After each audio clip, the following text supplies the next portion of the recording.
You say that you're not making face masks mandatory because you don't have enough masks to meet demand.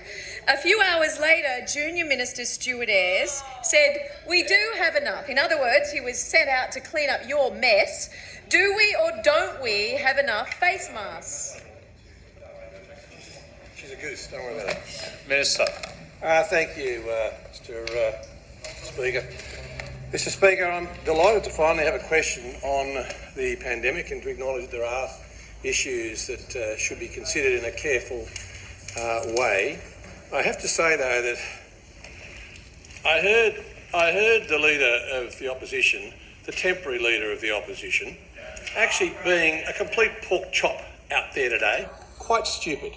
Can I say, she reminds me of some kids in primary school when there's a big birthday party and you don't get invited. So you've got to say, oh, the cakes weren't quite right or this wasn't quite right. I've got news for you.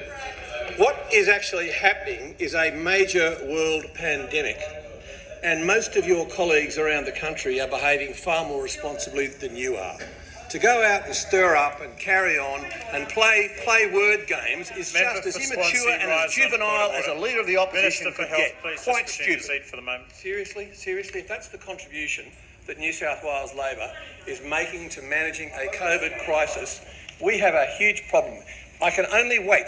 We should all wait with bated breath for you to leave and somebody else to come along and actually contribute in some sensible way to what is a 1 in 100 year pandemic. The question is, do we or don't we have enough face masks? You certainly need one.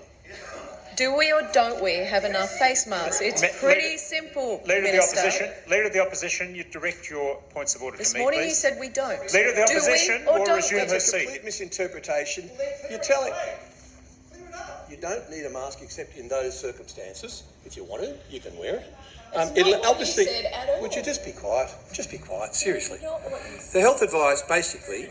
Oh, for heaven's sakes, you wouldn't fit into. Anyway, no, I'll be nice. Thank you. The time for the question has expired.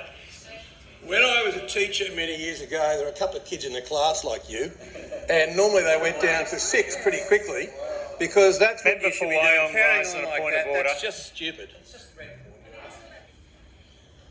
If I was sitting next to someone like you in a bus, I would definitely have a mask on because you couldn't be... Sorry, Jenny. Mr Speaker.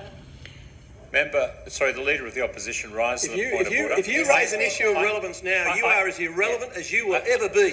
Seriously, you are clearly irrelevant. Minister for Health will resume his seat, please.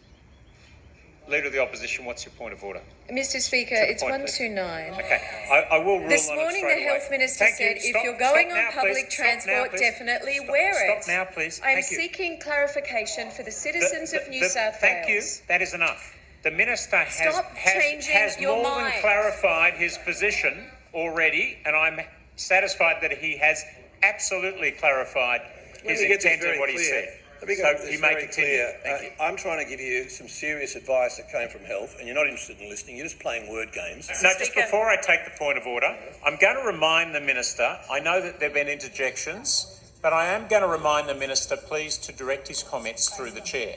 And I understand that you're responding to... Mr. Speaker. Very frustrating and very annoying. Minister for Health, you can also be that. Leader of the Opposition, I'll take your point of order. Thank you, Mr Speaker.